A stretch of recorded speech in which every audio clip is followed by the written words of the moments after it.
Good morning, everyone. This is Tikoy, also known as Richard, and we're coming to you with another game at the French today, playing against Bono. Bono decided to go with the Chinese, as you can see here. It was a nice little quick 15-minute game. He managed to get Castle Age. We stayed in Feudal Age, going for that heavy night rush in the beginning of the game. I am very scared of the Chinese late game because of their, economy capabilities and, that he was outscaling me on the villager count and on even on the unit count in some way. But let's see what happens. So, firstly, I decide not to go for a dock. I start with my normal six villagers, and specifically in this map, it's called the Black Forest. We actually get a lot of sheep in this immediate starting area. Sometimes they're just a little bit far, but as you can see, it's three already here, two there. I think there was a nice little stray one here, and I think one up here on May. I can't remember this one back here. But initially, you don't struggle with that initial food start. And what I like to do on this map, instead of going onto the water, because you have to invest a lot of wood to get these long-term food supplies out, I'd much rather use a villager, and you'll see very shortly my tactic on this game. And specifically on water maps, I would say this is very much viable if you need to go for I want to say like an early all-in. So I use the villager, I build a mill. I couldn't get it any closer to this water source. With the second one, I got it like right on the shore. So sometimes you're lucky, but in this case, I got the mill down, and my villagers will transfer from sheep down to the shoreline fish. The shoreline fish is 1,000 food. I have five sheep here. So the five sheep is 1,250 food. The deer is 350 each. So it's almost about, let's say, two and a half thousand, two and a half around there for the deer, and then you have the berries, 250. But just remember, when you are farming food, berries is the slowest. Some factions have a 25% gathering rate bonus on the berries, yes. But in general, berries is the slowest, then sheep, then deer, and the fastest is probably going to be any deep water fish with your boats, because I think they bring back 50 food. With shoreline fish, they only bring back 25 food, if I'm correct. But yes, you do get a significant amount of food from your fish in the beginning. So I was overpopulating. I didn't get the timing right on the feudal age, but I kind of think it's maybe worth it doing it the way I did it this time. And you'll see why. So we're scouting out the enemy now. He got a few shots off on my scout because of his town center. Those cannons are quite scary. Don't get too close. Um, I do see starting out with the dock like usual. Most people do, and it's already producing, fishing boats. It's on its third one, so you can see this boat sitting on 16 food, 16 food. They're probably going to go up to 50 food. I'm not sure if that's with the upgrade, but yes.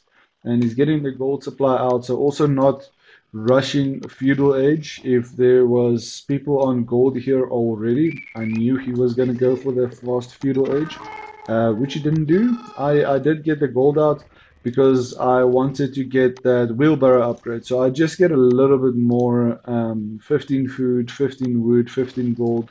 All your villagers gain that initial bonus. Personally, I've enjoyed doing that more than just going straight six villagers, two on gold, and then going for feudal age. You see, I'm a little bit slow. If we press, I think it's F11, you can see the time there. I'm only starting with the School of Cavalry at almost 4 minutes. Usually, this is about done by 4 minutes if you get the macroing right of your villagers on sheep and the two on gold. But that's the case with the game. You gotta learn and try different strategies. Last night I played against the Delhi Sultanate, and I am hating the war elephants. I personally think they need a nerf. It's impossible to kill them.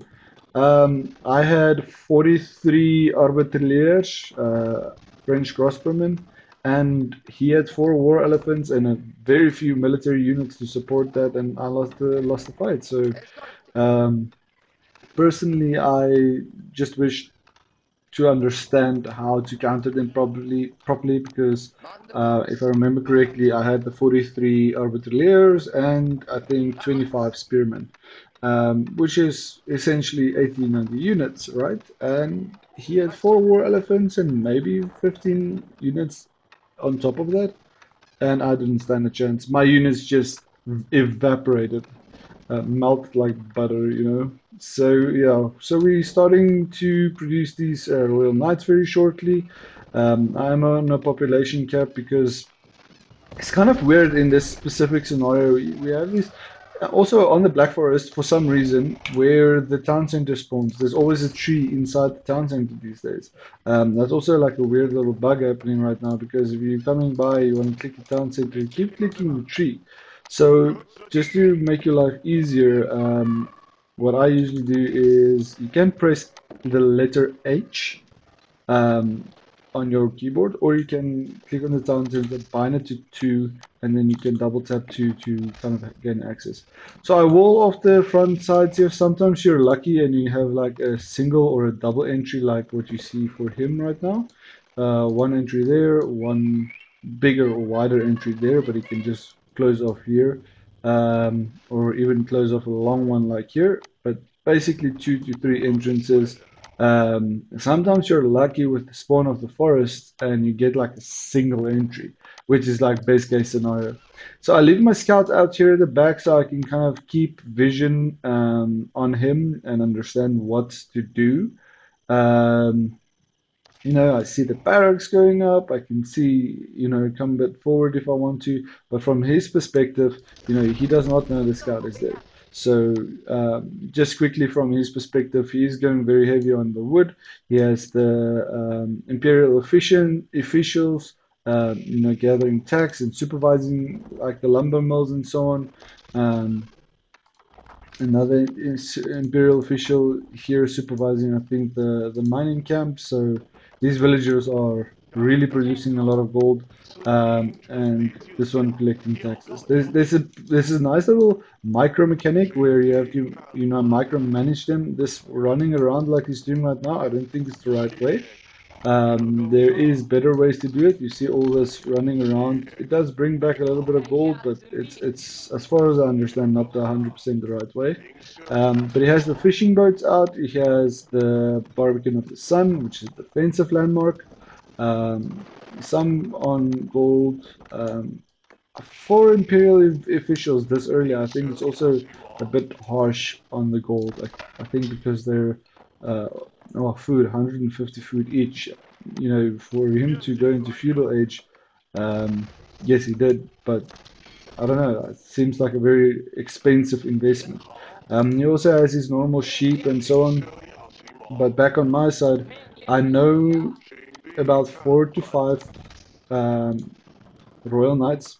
So that was in a question of we got the landmark up in 340. We probably finished it around 440. So let's say a minute. So between let's say 5 minutes and 8 minutes, so 3 minutes, we managed to produce five Royal Knights and five archers. I like to have about 10 archers, and then you can see we're quite heavy on wood. We have 11 on wood, and we're going for the siege engineering upgrade and the steeled arrow, and then lastly the fitted leatherwork. That's like the perfect French opener if you're going for a rush in the early game.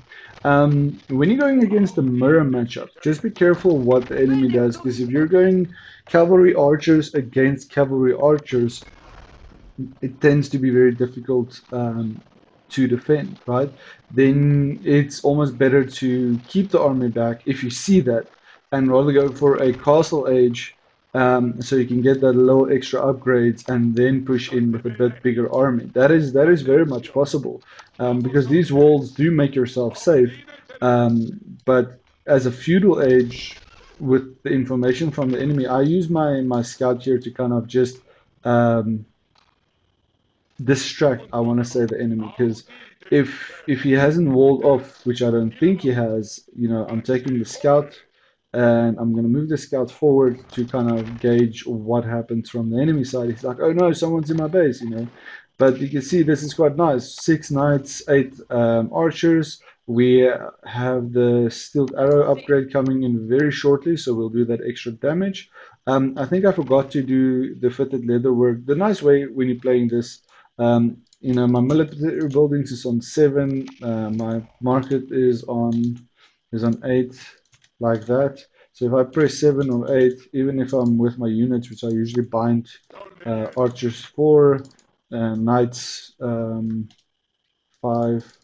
4. There we go. If I press 4, 5, I press 7. I go back to my unit producing buildings. 8, I can access my market. 4, I can jump back to my army.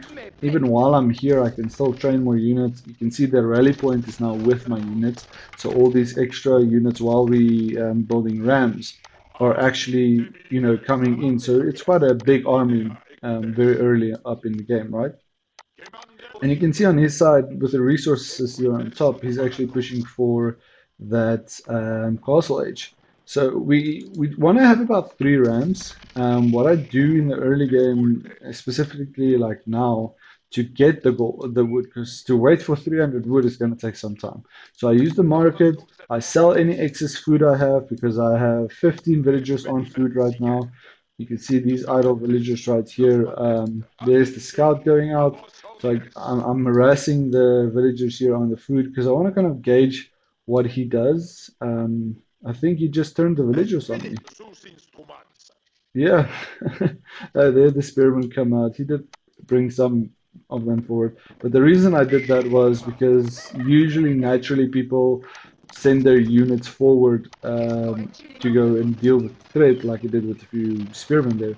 But here we go. So I'm sending forward the 3 rams. I have my archers on keybind 4, my knights on 5, and let's say my rams on 6.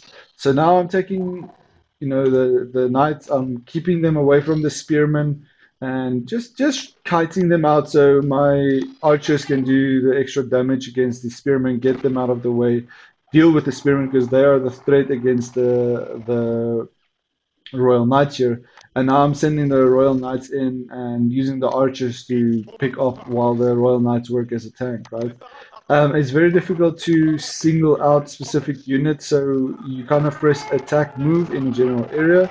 If I press attack and I click like right next to the spearmen, the archers will fight with the spearmen. But because I have keybinds, I can choose which group of enemies to focus on.